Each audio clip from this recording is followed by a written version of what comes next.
அஸ்ஸலாமு அலைக்கும் வரஹ்மத்துல்லாஹி வபரகாத்து.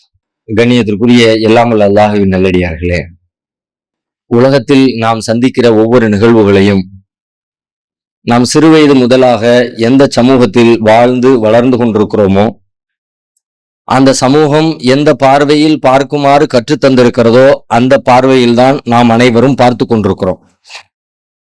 உலகத்தின் ஒவ்வொரு நிகழ்வுகளையும், பிறப்பு, இறப்பு, வெற்றி, தோல்வி, பெற்றோர், பிள்ளை, கணவன், மனைவி, எதுவாக இருந்தாலும் கவலை, மகிழ்ச்சி, வீரம், கோபம், எல்லா அம்சங்களையும் பொதுவாக ஒவ்வொருத்தருக்கும் இதுல ஒரு பார்வை இருக்கும். பெரும்பாலும் அந்த பார்வை என்ன மாதிரியான பார்வைன்னு பார்த்தா, நம்ம சமூகத்துல அதை எப்படி பெரும்பான்மையான மக்கள் பார்க்குறாங்களோ அப்படித்தான் இந்த எல்லா விஷயங்களையும் நம்மளும் பார்த்துக்கிட்டே இருப்போம், அப்படிதான் இருக்கிறோம். ஆனால் ஒரு முஸ்லிமை பொறுத்த வரைக்கும் இந்த எல்லா விஷயத்திலையும் அவனுக்கு எவ்வாறு ஒரு பார்வை இருக்க வேண்டும், அந்த விஷயங்களை எல்லாம் எவ்வாறு அணுக வேண்டும், எந்த பார்வையில் பார்க்க வேண்டும் என்று ஒரு மாற்று பார்வையை நமது மார்க்கம் நமக்கு சொல்லி தந்திருக்கிறது. ஆனா பெரும்பாலும் நம்ம யாருமே அந்த பார்வையில பார்க்கிறதே இல்லை. நாம பிறந்து வளர்ந்து வர்ற சூழல்ல என்ன நமக்கு சொல்லி தரப்பட்டுச்சோ, இந்த சமுதாயத்துல ஒவ்வொரு விஷயத்தையும் எப்படி பார்க்கறாங்களோ, எதை மகிழ்ச்சியா, எதை கோபமா, எதன் மீது வெறுப்பா, எதன் மீது நம்பிக்கையா, அப்படியெல்லாம் எல்லாம் பார்க்கறாங்களோ அதே கோணத்துல தான் பெரும்பாலும் நம்மளும் பார்த்துக்கிட்டே இருக்கிறோம். ஆனா அல்லாஹ்வுடைய மார்க்கத்தை ஏற்றிருக்கிற முஸ்லிம்களை பொறுத்தவரை ஒவ்வொரு விஷயத்திலையும் அவர்களுக்கு ஒரு தனித்த பார்வை இருக்க வேண்டும், இருக்கிறது என்று திருமறை குர்ஆன் சொல்லுகிறது. ஆனா நம்ம பெரும்பாலும் அந்த பார்வையை பத்தி கணக்கில் எடுத்துக்கொள்ளாம, அதை சிந்திக்காம எல்லாரையும் போலவே இயல்பாக வாழ்ந்து கொண்டிருக்கிறோம். அப்படின்னா நம்ம முஸ்லிமா இருக்கிறதுலே பல நேரங்கள் அர்த்தமற்ற, பயனற்ற ஒரு பயணத்தை நாம மேற்கொண்டிருக்கிறதாக அர்த்தமாகிவிடும். அந்த வகையில நாம பார்க்க வேண்டிய விஷயங்கள்ல ஒரு முக்கியமான விஷயம் அறிவு என்கிற, அறிவு, கல்வி, சிந்தனைன்னு சொல்றவங்கள அறிவு. இந்த அறிவு என்று சொன்னால் அதை எப்படி பார்ப்பது? அறிவு, உலகத்துல எல்லாருமே அறிவை கொண்டாடுறாங்க. அறிவுதான் இன்னைக்கு இதற்கு முந்தி இதுவரைக்கும் உலகம் இல்லாத அளவுக்கு அறிவை கொண்டாடுகிற ஒரு யுகம்னு சொல்றதா இருந்தா இப்ப நாம வாழ்ந்துகிட்டு இருக்கிற யுகத்தை சொல்லலாம். இதுக்கு முன்னாடி எல்லாம் ஒவ்வொரு காலத்திலையும் ஒவ்வொரு விஷயங்கள் மக்களால் கொண்டாடப்பட்டது, பெரிதாக நம்பப்பட்டது, அதை நோக்கி மக்கள் ஈர்க்கப்பட்டு கொண்டிருந்தாங்க. ஆனா இப்ப நாம வாழ்ந்துகிட்டு இருக்கிற காலம் அறிவு காலம்னு சொல்லலாம். எல்லாமே அறிவார்ந்த, சிந்தனை சார்ந்த, புதிய புதிய கண்டுபிடிப்புகள் சார்ந்த உலகம் இதுவரைக்கும் அறிவுல இவ்வளவு பெரிய உச்சத்தை தொட்டதே இல்லை என்று சொல்லுகிற அளவிற்கு அறிவு சார்ந்த விஷயங்கள்ல உலகம் முன்னோடியாக ஓடிக்கொண்டே இருக்கிறது. அப்ப இந்த அறிவு என்பதை பற்றிய ஒரு முஸ்லிமுடைய பார்வை என்ன, உலகத்தின் பார்வை என்ன, இந்த பார்வை குறித்த ஒரு தெளிவு ஒரு முஸ்லிம்களுக்கு இருக்க வேண்டும். இந்த அறிவு என்பது பொதுவாக எவ்வாறு வரையறுக்கப்படுகிறது, எவ்வாறு பார்க்கப்படுகிறதுனா, பொதுவா நிறைய கண்டுபிடிக்கிறவங்கள, நிறைய வாதம், எதிராளிய வாதத்துல வீழ்த்துறவங்கள, நிறைய தகவல்களை தெரிஞ்சு வச்சுக்கிட்டவங்கள, ஒரு துறை சார்ந்த விஷயத்துல நிறைய நுணுக்கங்களை கற்று வச்சிருக்கிறவங்கள, அவங்க எல்லாத்தையுமே எவ்வளவு பெரிய அறிவாளி, நல்ல ஒரு பெரிய திறமைசாலி, இவருக்கு எக்கச்சக்கமா இதை பத்தி அறிவு இருக்குது அப்படின்னு அறிவை உலகம் பெரும்பாலும் எல்லாரும் கொண்டாடி கொண்டே இருக்கிறார்கள். அவரவர் துறை சார்ந்த விஷயத்துல எல்லாரும் கொண்டாடுவாங்க. எல்லா துறை சார்ந்த விஷயத்திலையும் எல்லாருக்கும் ஈடுபாடு இருக்காரு. அவரு ஒரு துறையில இருக்கிறாரு, அதுல ஒரு பெரிய ஸ்காலர் ஒருத்தர் இருக்கிறாருன்னா இவர் அவரை பார்த்து வியப்பார். எவ்வளவு பெரிய அறிவு பாரு, எவ்வளவு நுணுக்கம் பாரு, எவ்வளவு சிம்பிளா இந்த வேலையை முடிச்சிட்டாரு பாரு. வருஷ கணக்கில் நம்ம கடந்து மண்டையை உடைச்சுக்கிட்டு இருந்தோம், மனுஷன் வந்தா ஒரே நிமிஷத்துல வேலையை முடிச்சுட்டு போயிட்டான், அவருடைய அறிவே தனிப்பா அப்படின்னு இந்த மாதிரி உலகம் சார்ந்த மக்களுக்கு பயன் தரக்கூடிய பல செய்திகள் சார்ந்த விஷயங்களை எல்லாம் அறிவு அறிவு அறிவு என்று உலகம் கொண்டாடி கொண்டே இருக்கிறது. ஆனா அல்லாஹ்வுடைய மார்க்கம் எந்த அறிவை கொண்டு, இது அறிவா இல்லையான அறிவுதான், இல்லைன்னு மறுக்கல, இந்த அறிவை புறக்கணிக்கல, இந்த அறிவை வேண்டாம்னு சொல்லல. ஆனா இந்த அறிவு எங்கிருந்து வர வேண்டும் என்று சொன்னால், இது எங்கிருந்து ஊற்றெடுக்க வேண்டும், பிறக்க வேண்டும் என்றால் அதற்கான மூலம் ஒன்றை சொல்கிறது. அதுதான் முக்கியமான அறிவு. அந்த அறிவிலிருந்து கிளை அறிவுகளாக பை ப்ராடக்டா இந்த அறிவெல்லாம் வரணும். உலகத்துல நீ கண்டுபிடிக்கிற எல்லா கண்டுபிடிப்பும் அறிவு தான். ஒரு வாஷிங் மிஷினை கண்டுபிடிச்சான், ஒரு மிக்சியை கண்டுபிடிச்சான், ஒரு செல்போனை கண்டுபிடிச்சான், ஒரு கம்ப்யூட்டரை கண்டுபிடிச்சான், எல்லாமே ஒரு அறிவு சார்ந்த விஷயங்களின் வெளிப்பாடு தான். ஆனா இந்த அறிவு எல்லாம் எங்கிருந்து வரணும்னு கேட்டா அதுக்கு மூலமான ஒரு அறிவு இருக்கிறது. அந்த அறிவிலிருந்து பிறந்த உப பொருட்களாக இவை இருக்க வேண்டுமே தவிர இதுவே அறிவு என்ன நீ நம்பிவிடக் கூடாது. அது என்ன மெயின் அறிவு, அது எதை இஸ்லாம் மெயினான முக்கியமான அறிவாக கொண்டாடுகிறது அப்படின்னு பார்த்தா, நாம எல்லாம் தெரிஞ்ச சில உதாரணங்கள்ல இருந்து அதுக்கான விஷயங்களை பார்க்கலாம். உதாரணமா திருமறை குர்ஆன், முதலாக திருக்குர்ஆனிலே அருளப்பட்ட வசனம் எது? நம்ம எல்லாருக்குமே தெரியும், இக்ரா பிஸ்மி ரப்பிக்கல் லதீ ஹலக் என்கிற அத்தியாயம் தான் அந்த சூரா தான். அந்த சூராவுடைய முதல் 5 வசனங்கள் தான். மொத்த சூறாவும் இறங்கல, முதல் 5 வசனங்கள் தான் முதலாக ஒரு ரமலானுடைய மாதத்தில் லைலத்துல் கத்ருடைய இரவில் நபி ஸல்லல்லாஹு அலைஹி வஸல்லம் அவங்களுக்கு அல்லாஹ் வஹியாக அறிவித்தான். இந்த இக்ர அதனுடைய துவக்க வார்த்தைக்கான பொருளும் எல்லாருக்கும் தெரியும். படிப்பீராக, படி, ஓதுவீராக அல்லது படிப்பீராக அல்லது படி, படைத்தவும் இறைவனின் பெயரால் படி என்று ஆரம்பித்திருக்கிறது. இந்த வசனம் எல்லா இடங்களிலும் பேசப்படுகிறது. அறிவு சார்ந்த எல்லா சபைகளிலும் விவாதிக்கப்படுகிறது. பள்ளிக்கூடங்கள்ல, பல்கலைக்கழகங்கள்ல, மதரசாக்கள்ல, ஜும்மா உரைகள்ல, பொதுக்கூட்டங்கள்ல, எல்லா இடத்துலயும் சமுதாயத்தை படிக்க வைக்கணும், பெரிய அறிவாளி ஆக்கணும், முன்னேற்றணும் அப்படின்னு நினைக்கிற எல்லா தளங்கள்லயும் பாத்தியா முதல்ல அல்லாஹ் என்ன சொல்லியிருக்கான் பாத்தியா, படின்னு சொல்லியிருக்கிறான். அப்ப நீங்க படிங்க என்று இந்த படிப்பை, அறிவை கொண்டாடுவதாக இந்த அத்தியாயங்கள் விளக்கம் சொல்லப்படுகிறது. ஆனால் நல்ல கூர்ந்து கவனிச்சா படிக்க சொல்லுது, அதை இல்லைன்னு மறுக்கலாது, அந்த வார்த்தைக்கு அதான் அர்த்தம். ஆனா படிக்கிறது நீ எதை படிக்கணும் தெரியுமா? படிக்க வேண்டிய விஷயம் கல்வி என்றால், அறிவு என்றால், ஞானம் என்றால், நீ தேட வேண்டிய ஞானத்தின் பிரதானமான ஞானம் எது தெரியுமா? அடுத்த வசனம் சொல்கிறது, ஹலக்கல் இன்சான மின் அலக். அலக்கு என்ற நிலையிலிருந்து அவன்தான் மனிதனை படைத்தான். இதை நீ படி. நீ படிக்க வேண்டிய விஷயம் என்ன? உன் அறிவு எல்லாமே உன்னை எங்க கொண்டு ஜாயின் பண்ணணும்னா, உன்னை படைச்ச இறைவனோடு ஜாயின் பண்ணணும். எந்த விஷயமெல்லாம் உன்னை படைத்த இறைவனோடு கொண்டு சேர்க்கிறதோ, அந்த இறைவனின் சிந்தனையை தூண்டுகிறதோ, அதுதான் இஸ்லாத்தின் பார்வையில் அறிவு, கொண்டாட தகுந்த அறிவு. அந்த மூலத்தை ஒரு மனிதன் மூளையாக கொண்டு அதிலிருந்து பல்வேறு விஷயங்களை கண்டுபிடித்துக் கொண்டால் அந்த கண்டுபிடிப்புகள் எல்லாம் கொண்டாடப்படும். இந்த மூலம் இல்லை, இந்த மையம் இல்லை, இந்த சிந்தனை இல்லை, வேற 1000 கண்டுபிடிச்சாலும், லட்சம் கண்டுபிடிச்சாலும், உலகத்துக்கு பயன் தர்ற எதை கண்டுபிடிச்சாலும் இஸ்லாத்தின் பார்வையில் அவன் அறிவாளி இல்லை. உலகமெல்லாம் அவன் அறிவாளி சொல்லி எவ்வளவு பெரிய அறிவாளி பாருங்க. பாத்தியா, அபுல் கலாம் பெரும் அறிவாளியாக கொண்டாடப்படுவார். எதனால் கொண்டாடப்படுவார்? எப்படி இந்தியாவுக்கு இப்படி ஒரு இதை கண்டுபிடிச்சு கொடுத்துட்டாரு, பெரிய அறிவு தானே. இஸ்லாம் இதையெல்லாம் அறிவாக கொண்டாடாது. முதல்ல நீ கற்கிற செய்தி இறைவனோடு உன்னை தொடர்பு படுத்தி இறை சிந்தனை உன் உள்ளத்திலே ஊட்டினால் அதுதான் இறைவனின் பார்வையில், இஸ்லாத்தின் பார்வையில் அறிவு. அதுக்குதான் இந்த படின்னு சொல்லிட்டு அடுத்த வசனத்துல என்ன சொன்னா, ஹலக்கல் இன்சான மின் அலக். அந்த 5 வசனத்தையும் பாருங்க, எல்லாமே அதான் திரும்ப திரும்ப சொல்லு. அலக்கு என்ற நிலையில் இருந்து அவன்தான் மனிதனை படைத்தான், அதை நீ படி. அடுத்து 3வது வசனத்தை பாருங்க, மீண்டும் சொல்கிறான், நிற்கிற படி. ரப்புக்கல் அக்ரம், உன் இறைவன் சங்கைக்குரியவன் என்பதை படி. படி, சும்மா படி இல்ல. ரப்புக்கல் அக்ரம், உன் படிப்பு என்ன தெரியுமா? அப்பா, அல்லாஹ் எவ்வளவு பிரம்மாண்டமானவன், எவ்வளவு சங்கைக்குரியவன் அப்படின்னு நீ படிக்கிற விஷயம் எல்லாம் உன்னை அங்க தூக்கி கொண்டு போய் அல்லாஹ்வை பெருமிக்க வைக்கணும். செல்போனை பார்த்த உடனே ஏப்பா இந்த செல்போனை கண்டுபிடிச்ச அறிவாளின்னு நினைக்க கூடாது. இதையெல்லாம் கண்டுபிடிக்கிற ஆற்றல் அல்லாஹ் கொடுத்தானே, அப்ப அல்லாஹ் எவ்வளவு பெரியவன், உன் கவனம் அங்க போகணும். அங்கதான் ஃபர்ஸ்ட் நீ பார்க்கணும். இக்ரா ரப்புக்கல் அக்ரம், உன் இறைவன் சங்கைக்குரியவன் என்பதை படி. 4வது வசனத்தை பாருங்க, அல்லதி அல்லம பில் கலம், அவன்தான் எழுதுகோலை கொண்டு எழுத கற்றுக் கொடுத்தான், அதையும் படிச்சுக்க. நீ என்ன படிப்ப? எனக்கு இந்த வாத்தியார் படிச்சு கொடுத்தாரு, நான் ஆன்லைன்ல படிச்சுக்கிட்டேன், நான் என் திறமையால படிச்சு டெவலப் ஆயிட்டேன். அவன் தான் படிச்சு கொடுத்துருக்கான். நெசமா இந்த இது நீ படிச்ச உடனே என்ன, இதை படிப்பதற்கு வாய்ப்பு கொடுத்தானே, இதை படித்து தெரிந்து கொள்வதற்கான அறிவை கொடுத்தானே, இதுக்கான சூழலை எனக்கு ஏற்படுத்தி கொடுத்தானே, அந்த ரப்புல் ஆலமீனுக்கே எல்லா புகழும்னு நீ இதை படிச்ச உடனே உன் அறிவு கொண்டு போய் அங்க சேரணும். அல்லது அல்லம பில் கலம், அவன் தான் எழுதுகோலை கொண்டு எழுத கற்றுக் கொடுத்தான், அதைப்படி. அல்லம இன்சான மாலம் யாலம், மனிதன் அறியாததை எல்லாம் மனிதனுக்கு அவன் தான் கற்றுக் கொடுத்தான், அதை நீ படி. உலகத்தை நீ பிறந்ததிலிருந்து என்னவெல்லாம் நீ படிச்சுக்கிட்டியோ, எதையெல்லாம் தேடிக்கிட்டியோ, எதையெல்லாம் தெரிஞ்சுக்கிட்டியோ, எல்லாமே அவன் சொல்லி கொடுத்தான், நீ படி. நீ படிக்க வேண்டிய செய்திகளில், தெரிந்து கொள்ள வேண்டிய அறிவில் முதன்மையான அறிவு எது? படைத்த இறைவனை பற்றிய அறிவு. அந்த அறிவு இல்லாமல் நீ எத்தனை பெரிய அறிவாளியாக இருந்தாலும் இஸ்லாத்தின் பார்வையில் நீ அறிவாளி இல்லை. இஸ்லாத்தின் பார்வையில் நீ ஒரு மூடன், உன் வாழ்வை வீணாக்கி. அறிவாளினா என்ன? எதிர்காலத்துக்கு தன்னை தயார்படுத்திக்கிட்டு வந்தாலும் அறிவாளி.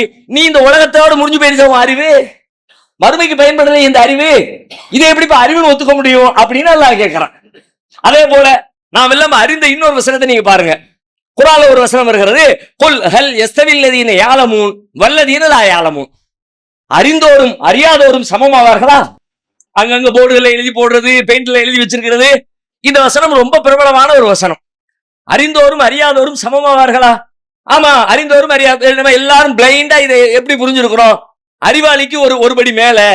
அறிவாளி என்பவன் மத்தவங்கள மாதிரி இல்ல, நீ முட்டா போய் அவன் அறிவாளிடா, அதுக்கு தகுந்த மாதிரி அவன்கிட்ட விஷயம் இருக்குதுப்பா அப்படின்னு அறிவாளியை கொண்டாடுவதற்காக இந்த வசனம் அருளப்பட்டதாகத்தான் நாம் எல்லோரும் புரிந்து வைத்திருக்கிறோம். எல்லோரும் என்ன, மார்க்கம் பேசுகிற, மார்க்கம் குறித்து மக்களுக்கு வழிகாட்டுகிற மார்க்க அறிஞர்கள் கூட அறிந்தோரும் அறியாதோரும் சமமாவார்களா என்ற கேள்வியை எப்படி முன்வைக்கிறார்கள்? படின்னு சொல்லுது, நிறைய படிச்சுக்கன்னு சொல்லுது, அறிவாளியா இருன்னு சொல்லுது, புதுசு புதுசா கண்டுபிடிக்க சொல்லுது. அதைத்தான் இஸ்லாம். ஆனா அதுக்கு மேல உள்ள வசனத்தை போய் பாத்தீங்கன்னா, இப்ப நாம பேசிக்கிட்டு இருக்கிறத பத்தி பேசவே இல்லை. எதை பற்றி? அந்த வசனத்தினுடைய துவக்கத்திலிருந்து நீங்க படிச்சா நீங்க அந்த அறிவு பட்டியல சேர்க்க மாட்டீங்க. ஆனா அதைத்தான் அறிவுங்கிறான் அல்லாஹ். அதை தெரிஞ்சவனும் அதை தெரியாதவனும், இதை அறிந்தவனும் இதை அறியாதவனும் 2 பேரும் சமமா? அதான் அல்லாஹ்வுடைய கேள்வி. பொதுவுல அறிவாளியும் அறிவில்லாதவனும் சமமா? அப்படி கேட்கல. நான் சொல்லி தந்திருக்கேன் இந்த விஷயம். இதை தெரிஞ்சுக்கிட்டவனும் அது என்ன சொன்னா, அல்லாஹ் சொல்றான், அம்மன் ஹுவ கானித்துன் ஆனா அல்லைலி சாஜிதன் வ காயிமன் யஹதருல் ஆகிரா வ யர்ஜு ரஹ்மத ரப்பி. அம்மன் ஹுவ கானித்துன் ஆனா அல்லைலி, இரவு நேரங்களில், சாஜிதன் வ காயிமன் சுஜூது செய்து இறைவனை நின்று வணங்கி, யஹதருல் ஆகிரா மறுமையை பயந்து, வ யர்ஜு ரஹ்மத ரப்பிஹி தன் இறைவனின் அருளை எதிர்பார்த்து வணக்க வழிபாடுகளில் ஈடுபடுகிறானே, அந்த அவனும் அந்த அறிவு ஞானம் இல்லாதவனும் அதை முடிச்சுட்டு தான் கேட்கிறான். குல் நபியை இதை சொல்லிட்டு நபியை கேளுங்க, அல் எஸ்தவில்லதீன யஅலமூன் வல்லதீன லா யஅலமூன். இதை தெரிஞ்சு நடைமுறைப்படுத்தவனும் இதை தெரியாத முட்டாளும் ரெண்டும் சமமா? இப்ப இங்க அல்லாஹ் அறிவாளின்னு யாரும் சொல்றான்? இரவு நேரத்துல நிக்கிறவன, இரவு நேரத்துல சுஜூது பண்றவன, என் மறுமையை பற்றி பயப்படுறவன, அல்லாஹ்வுடைய அருளை எதிர்பார்க்கிறவன அல்லாஹ் அல்லாஹ் உட்கார்ந்து இவனுக்கு நம்ம பார்வையில் அறிவாளின்னு வச்சிருக்கோமா? எப்ப பார்த்தாலும் பள்ளியாசம் கிடப்பாருப்பா, இது கொஞ்சம் மட்டும். அவர் அவ்வளவு ஷார்ப்பு கிடையாது. யாரு இந்த பள்ளியாச தொழுகை அதுல மூழ்கி சும்மா அல்லா அழுந்துல அதுக்கு அப்படின்னு கொஞ்சம் கூடுதல் நேரத்தை சார் அவரு இவர் அளவுக்கு இல்லை. இவர் ரொம்ப ஷார்ப். யாரு எப்ப பார்த்தாலும் கடை வியாபாரம் பிசினஸ் சம்பாத்தியம் பணம் வாங்க வேண்டியது, டெவலப் பண்ண வேண்டியது, ஒரு இடத்த வாங்க வேண்டியது, அதை வித்துட்டு அதை 1 லட்சத்தை 10 லட்சம் ஆக்கி 10 லட்சத்தை 20 லட்சம் ஆகி 50 ஆக்கி 100 ஆக்கி 1 கோடி 2 கோடி 100 கோடி மில்லியன் பில்லியன் ட்ரில்லியன் போய்கிட்டே இருந்தாரா? அவன் வேற லெவலியா. இவன் ஏதோ அவனுக்கு தெரிஞ்சதை தொழுதுகிட்டு நோம்பு வச்சுக்கிட்டு அல்லாஹ் முடிக்கிறான் அந்த வசனத்தை. இன்னமா யதக்கரு உலுல் அல்பாப், அறிவாளிக்கு தான் இந்த விவரம் எல்லாம் புரியும்ட்டான். இன்னமா யதக்கரு உலுல் அல்பாப், இதுக்கு படிப்பினை பெறுகிறவர்கள் எல்லாம் அறிவாளிகள் தான். எதை அறிந்தவன்? இறைவனை தொழுவதே அறிவு என்பதை எவன் அறிந்தானோ, அவனை தொழாமல் வாழ்கிற வாழ்க்கை அல்ல என்று எவன் அறிகிறானோ, இரவு நேரத்தை சொகுசாக கழிப்பதற்காக மட்டுமே எனக்கு இரவு வழங்கப்படவில்லை, இறைவனோடு நான் தொடர்பு கொள்வதற்கும் தான் இந்த இரவு எனக்கு வழங்கப்பட்டிருக்கிறது என்று எவன் புரிகிறானோ அவனே அறிவாளி. இப்படிப்பட்ட ஒரு பார்வை நமக்கு இருக்கிறதா? இதான் நம்முடைய நாம் சிந்திக்க வேண்டிய மிக முக்கியமான ஒரு கேள்வி. இந்த பார்வை நமக்கு இருக்கிறதா அறிவை குறித்து? உலகியல் ரீதியாக முன்னேறி கொண்டே செல்கிறவர்களை அறிவாளி என்கிறோமே. அதே போல இன்னொரு பிரபலமான ஒரு வசனத்தை நம்ம எல்லாம் கேள்விப்பட்டிருப்போம் எல்லா உரைகளையும். இன்னமா யக்ஷல்லாஹ மின் இபாதிஹில் உலமா, அல்லாஹ்வுடைய அடியார்களில் அவனை அஞ்சுகிறவர்கள் உலமாக்களே, அறிவாளிகளே, அறிஞர்களே. குர்ஆன் சொல்லுகிறது. வசனம் இருக்கு. இது எப்படி விளக்கம் கொடுக்கப்படுகிறது? அல்லாஹ்வுடைய அச்சம் இஸ்லாத்துல முக்கியமானது. இறைவனை அஞ்சுகிறவரே முஸ்லிமா வாழ முடியும். அல்லாஹ்வுடைய அச்சத்தோடு வாழ்றவர் யார் வாழ்வா தெரியுமா? அறிவாளிக்கு தான்ப்பா அல்லாஹ் ரொம்ப பயப்படுற அந்த அச்ச உணர்வு இருக்கும். அப்ப நீ அறிவாளியா இருன்னு அல்லாஹ் பேசுறான். எல்லாத்தையும் கட் பண்ணி அந்த துண்டை மட்டும், மேல என்ன கீழே என்ன, அதனுடைய இறக்கப்பட்ட செய்தி என்ன, அதனுடைய நோக்கம் என்ன, எதை பற்றியும் சிந்திக்காமல் துண்டு துண்டாக செய்திகளை புரிந்து கொள்ள நினைக்கிறவர்கள் பிழையான முடிவுக்கு போகிறோம். இங்க என்ன முடிவுக்கு வர்றோம்? அல்லாஹ்வுடைய அச்சம் உள்ள அறிவாளிக்கு தான், இறைவன அறிவாளி தான் அல்லாஹ் பயந்து நடக்கிற ஒரு நல்லவனா இருப்பான் அப்படின்னு மேவசனத்துக்கு போனா அல்லாஹ் ஒரு பெரிய பட்டியல போடுறான். ஆமா, அறிவாளி தான் அல்லாஹ் பயப்படுவான். மேவசனத்தையும் விளக்கமா சொல்லுவான். என்ன சொல்லுவோம் தெரியுமா? அறிவுகளை பத்தி பேசும் குர்ஆன்.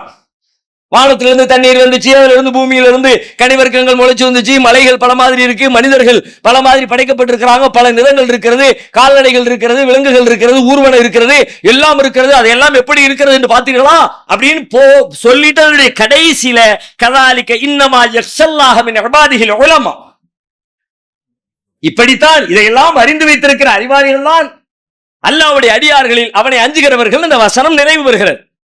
இப்போ இந்த விஞ்ஞானத்தை படி, சயின்ஸை படி, மலையை படி, பூமியிலிருந்து முளைக்கக்கூடிய தாவரங்களை படி, கால்நடைகளை பத்தி படி, இது எல்லா படிப்பையும் குர்ஆன் சொல்லுகிறது என்று விளக்கம் அளிக்கப்படுகிறது. ஓகே தான், அந்த கருத்து அதுக்குள்ள இருக்கு. ஆனா நல்ல கவனிச்சா அந்த கருத்துல ஒரு சின்ன சேஞ்சஸ் இருக்கு. எப்படி இருக்கு தெரியுமா? ஆரம்பிக்கிறான் அல்லாஹ், அலம் தர அன்னல்லாஹ அன்ஸல மினஸ் ஸமாஇ மாஅன், வானத்திலிருந்து இறங்குற தண்ணியை சிந்திக்கலையான்னு கேட்டவங்க கரெக்டா வார்த்தையை பார்த்தா வார்த்தை என்ன சொல்லுது தெரியுமா?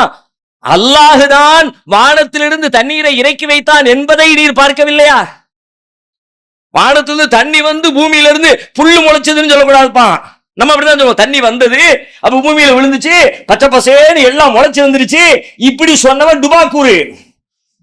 வானத்திலிருந்து தண்ணீரை அல்லாஹுதான் இறக்கினான்.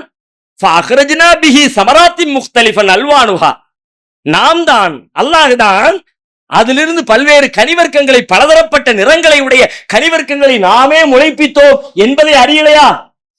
அவன் தான் மலையை இறக்கணும், அவன் தான் பூமியில இருந்து தண்ணியை வெளியே கொண்டு வந்தான், அவன் தான் மலைகளை படைச்சான், மலைகள்ல பல நிறங்களை படைச்சான், அவன் தான் மனிதர்களை படைச்சான், ஊர்வனவற்றை படைச்சான், கால்நடைகளை படைச்சான். இதையெல்லாம் அவன் தான் படைச்சான் என்று எவன் அறிகிறானோ அந்த அறிவாளிகளே அல்லாஹ்வை அஞ்சி நடக்கிறவர்கள். அப்ப அந்த பார்வை எவ்வளவு பெரிய டிஃபரெண்ட் பாருங்க. தண்ணி வந்துச்சு, பூமியில இருந்து செடி முளைச்சிச்சுன்னு சொன்னா நீ இஸ்லாத்தின் பார்வையில் அறிவாளி இல்ல. தண்ணீரை அல்லாஹ் இறக்கினான், அல்லாஹ் அந்த தண்ணீரின் வழியாக பூமியிலிருந்து செடி கொடிகளை முளைப்பிக்க செய்தான் என்று இடையில அல்லாஹ்வை கனெக்ட் பண்ணனா நீ அறிவாளி. அந்த அறிவாளி தான் அல்லாஹ் பயப்படுவான். இந்த அறிவில்லாத எப்படி அல்லாஹ் பயப்படுவான்? எனவே நாம் பார்க்கிற கற்கிற ஒவ்வொரு எதை வேணாலும் படிங்க, எந்த நிபுணத்துவம் எதுல வேணாலும் எக்ஸ்ட்ரீம் லெவலுக்கு போங்க, படிங்க, ஆராய்ச்சி பண்ணுங்க, சிந்தனை பண்ணுங்க. ஆனால் அந்த சிந்தனையின் முடிவுல நான் கண்டுபிடிச்சிட்டேன், நான் சாதிச்சிட்டேன், எனக்கு எல்லாம் தெரியும், நீ ஒண்ணும் கிடையாதுடா, எல்லாம் அங்கிருந்து வந்துச்சு. எக்ஸாம்ல நான் பாஸ் பண்ணிட்டேன், உன் பக்கத்துல உள்ள ஃபெயிலா போனவனே அவனு ஒண்ணு மாதிரி படிச்சான், அவன் ஏன் ஃபெயிலா போனான்? நான் கரெக்டா படிச்சதெல்லாம் எனக்கு நினைவு வந்துச்சுன்னா சரி ஓகே, உனக்கு நினைவு வந்துச்சு, அவனுக்கு ஏன் மறந்து போச்சு? அவனுக்கு மறதியை கொடுத்தது யாரு, உனக்கு நினைவு கொடுத்தது யாரு? அப்ப அதுக்கு பின்னாடி ஒரு வேலை இருக்குல்ல. அப்ப அவனுக்கு மறதியை கொடுத்தவன் அல்லாஹ், எனக்கு நினைவாற்றல் கொடுத்தவன் அல்லாஹ். அல்லாஹ் நினைவை கொடுத்ததனால் எழுதினேன் நம்பின நீ அறிவாளி. நீ படி, தப்பே இல்ல, படிக்கணும். ஆனா படிப்பு என்ன செய்யணும் தெரியுமா? ஒவ்வொரு கட்டத்திலையும் அல்லாஹ்வோட உன்னை கனெக்ட் பண்ணிக்கிட்டே இருக்கணும். அவனுக்கு கொஞ்ச நேரத்துல கை வலி வந்துருச்சு, எனக்கு கை வலிக்கவே இல்லைல்ல, ஓகே சரி. அவனுக்கு கை வலி வந்ததுக்கு காரணம் யார்? அவனே வலி வர வச்சுக்கிட்டானா? அவன் விரும்பினானா? அவனை தேர்ந்தெடுத்தானா? உனக்கு கை வலி வரலப்பா, எக்ஸாம் 3 மணி நேரம் மழை 10 பேப்பர் 20 பேப்பர் எழுதி தள்ளிட்ட, கைவலி வராம இருந்துச்சே, இந்த கைவலி வராம இருக்கிறதுக்கு நீ காரணமா? உனக்கு பின்னாடி ஒரு ஆற்றல் காரணமா? அவனுக்கு கைவலி வந்துச்சு, அதுக்கு நீ அவன் காரணமா?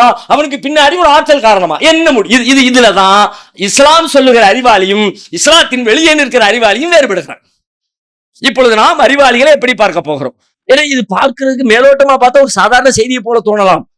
வாழ்க்கையை பற்றிய பார்வை, மனிதர்களை பற்றிய பார்வை, பொருட்களை பற்றிய பார்வை, உலகத்தை பற்றிய பார்வை எல்லாத்தையும் தலைகீழா புரட்டினது.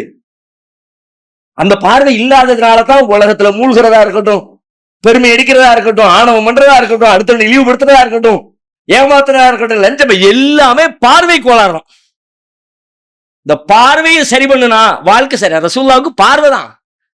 அல்லாஹ்வுடைய தூதர் உலகத்தை எப்படி பார்த்தாங்க அப்படி பார்க்கணும். இன்னைக்கு உலகத்துல பெரிய அறிவாளிகள் என்று கொண்டாடப்படுறவங்க நிஜமாவே அறிவாளிகளா இல்ல என்பதற்கு நடைமுறையில நிறைய சான்றுகள் நமக்கு தெரிகிறது.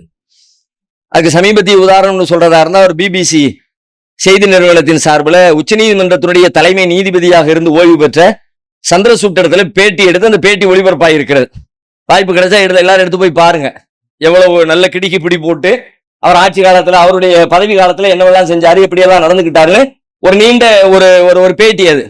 அதுல அடுக்கடுக்கா கேள்விகள் முன்வைக்கிறாங்க. அயோத்திக்கு தீர்ப்பு சொல்றதுக்கு முன்னாடி நான் தெய்வத்துக்கு முன்னாடி போய் உட்கார்ந்தேன்னார் அவர். கேட்டான் கேள்விய, நாக்கு பிடிக்கிட்டு சாகலாம் போல இருக்குன்னு சொல்லுவோமே, அது மாதிரி கேள்வி கேட்டான். நீ தெய்வத்துக்கு முன்னாடி அது எல்லாம் தெய்வம் எல்லாவற்றையும் படைத்த சர்வசக்தனுக்கு முன்னால் அமர்தல் என்பது வேறு. நீனா கற்பனை பண்ணிக்கிட்ட, நீனா உருவாக்கிக்கிட்ட கடவுள் என்கிற பெயரால் நீங்கள் சித்திரங்களை ஏற்படுத்தி கொண்ட வயிற்றின் முன்னால் உட்காருங்கிறது வேறு. இவரு அயோத்தி தீர்ப்புக்கு முன்னாடி நான் போய் தெய்வத்துக்கு முன்னாடி உட்கார்ந்தேன்னு ஒரு சிலைக்கு முன்னாடி உட்கார்ந்து சொன்னார். தீர்ப்பதற்கு முன்னாடி, தீர்ப்பதற்கு பிறகு இந்த செய்தியை சொன்னார். அவர் கேட்கிறார், நீ அந்த மாதிரி அப்ப அந்த நம்பிக்கையின் அடிப்படையில் தீர்ப்பு சொல்வதற்கு தான் படிச்சீங்களா? அதுக்குதான் இவ்வளவு பெரிய சட்ட புத்தகமா? அதை நம்பித்தான் உங்களை மக்கள் எல்லாம் இந்த இடத்துல உட்கார வச்சிருக்காங்களா? நீங்க பதவி பிரமாணம் பண்ணது நான் தெய்வத்துக்கு முன்னாடி போய் உட்கார்ந்துருவேன், அவர் என்ன சொல்றான்னு அதை சொல்லிடுவேன், அப்படித்தானே இப்படி ஏற்கமாற சொன்னீங்க. சட்டத்தின்படி இப்படி தீர்ப்பு சொல்ல முடியுமா? கேட்காத கேள்வி. சட்டத்தின்படி தீர்ப்பு சொன்னா நீ எதுல உறுதி பிரமாணம் எடுத்தீங்களா அதன்படி தீர்ப்பு சொல்ல இப்படி சொல்ல முடியுமா? இப்படியே அவருடைய ஆட்சி காலத்துல பதவி காலத்துல அவர் செஞ்ச லிஸ்டோ ஒரு பெரிய லிஸ்ட போடுறாரு. இப்ப நல்லா விளங்குது அறிவுனா எது அறிவின்மை அறிவாக பார்க்கப்படுகிறது என்பதற்கான உதாரணமாக இருக்கிறது. கொஞ்ச நாளைக்கு முன்னாடி இந்த உச்ச நீதிமன்ற நீதிபதி ஏன் சொல்ற எவ்வளவு பெரிய உயரம் பாருங்க. இத்தனை கோடி மக்களை உறுதிப்படுத்துகிற அவர்களுக்கு நீதி வழங்குகிற பெரும் 100 கோடி மக்களுடைய நம்பிக்கை நட்சத்திரமாக திகழ வேண்டியவர்கள் உலகத்தின் பார்வையில் அறிவாக அறிவு இல்லை இருந்தா அப்படி நடக்காது. அதே மாதிரி வசனத்துல உட்கார்ந்து இருந்தவங்க நீதிபதி மார்க்கண்டேய கட்சி இப்போ 2 நாளைக்கு 4 நாளைக்கு முன்னாடி அவர் ஒரு பேட்டியில குர்ஆனிலே ஒரு வசனம் இருக்கிறது நீக்க சொல்லி நான் பரிந்துரைத்தேன், பெண்கள் ஏற்றுக்கொள்ள மறுத்து விட்டார்கள். என்னையா நீக்க சொன்ன அப்படின்னு கேட்டா, பெண்களை கணவன்மார்கள் மனைவி அடிக்கலாம் என்று குர்ஆன் வசனம் இருக்கிறது, இது வன்முறை இல்லையா? அடிக்கிறது வன்முறைனா ஒரு அடித்தல் என்பது எப்பொழுது வன்முறையாகும் என்பதை கூட சிந்திப்பதற்கு ஆற்றல் இல்லாதவர்களாக எல்லா இடங்களிலும் அடித்தல் வன்முறை ஆகிவிடாது. இடம், பொருள், ஏவல், பல்வேறு காரணங்கள் இருக்கிறது. மாடியிலிருந்து குதிக்க போறேங்கிறான் ஒரு பிள்ளை, எவ்வளவு ஒரு பெரியவனோ ஒரு மனநலம் பாதிக்கப்பட்டவனோ 10வது மாடியில் மேல நிக்கிறான், வந்துடுறா தம்பி வரமாட்டேங்கிறான், ரொம்ப கெஞ்சி பாக்குறான் வரமாட்டேங்கிறான், இழுத்து பாக்குறான் வரமாட்டேங்கிறான், பொலிர்னு ஒரு போடு தூக்கி கொண்டு இழுத்து கொண்டு சாத்தியாச்சு. நீங்கள் வன்முறையில் ஈடுபட்டு தவிர எவனா சொல்லுவானா? இதாண்டா நியாயம், இதாண்டா நீதி. அந்த மாதிரி குர்ஆன் அந்த நீதி செலுத்த வேண்டிய இடத்துல இப்படி சொல்லுது. உச்ச நீதிமன்றத்தின் தலைமை நீதிபதியா உட்கார்ந்து அவர் சொல்றாரு, நான் இந்த முஸ்லீம் பொம்பளைங்களை பார்த்து சொன்னேன், இதெல்லாம் நீக்கிருங்கம்மா, நல்லா இல்ல அந்த வசனம். எங்க இருக்கு பாருங்க அந்த புத்தி, அறிவு. அறிவு அறிவு என்று நாம் கொண்டாடுவதெல்லாம் அறிவல்ல. இதே அந்த இடத்துல 2017 நம்ம எல்லாத்துக்கும் தெரியும், உலகத்துல இதுவரைக்கும் நடந்துராத ஆக கேவலமான ஒரு காரியம் நடந்துச்சு. உச்ச நீதிமன்றத்தினுடைய நீதிபதிகள் எல்லாரும் கூடி உட்கார்ந்து, ஒரு 4 நீதிபதிகள் கூடி உட்கார்ந்து பிரஸ் மீட். அதுக்கு முந்தையும் சரி அதுக்கு பிந்தியும் சரி வரலாற்றுல அப்படி ஒரு உச்ச நீதிமன்றத்தின் நீதிபதிகள் பிரஸ் மீட்டே கொடுத்ததில்ல. உட்கார்ந்துகிட்டு எங்க நீதி அமைப்பு சரியில்லை, எங்களுடைய தலைமை நீதிபதி சரியில்லை, அவர் அப்படி பண்றாரு இப்படி பண்றாரு, எல்லாம் பெரிய லிஸ்ட் வாசிச்சாங்க. உலகமே அதிர்ந்த மாதிரி, என்னடா இது இவ்வளவு பெரிய டாப் லெவலே ஆட்டம் கண்டு போச்சுன்னா அப்ப பாட்டம்னா எப்படி, உயர் நீதிமன்றத்துடைய லட்சணம் எப்படி, மாவட்ட நீதிமன்றத்துடைய லட்சணம் எப்படி, மேஜிஸ்ட்ரேட்டுடைய தரம் எப்படி அப்படின்னு உலகமே திகைத்து போன ஒரு சம்பவம். இதிலிருந்து நாம் பெற வேண்டிய முதல் உரையோடு இணைத்து பார்க்கிற பொழுது, அறிவு என்று எதை கொண்டாட வேண்டும் என்று அல்லாஹ் சொல்லுகிறானோ அதுவே சரியான அறிவு. அந்த அறிவை பெற்று நடக்கிற நன்மக்களாக அல்லாஹ் நம் அனைவரையும் ஆக்கி அருள்வான்.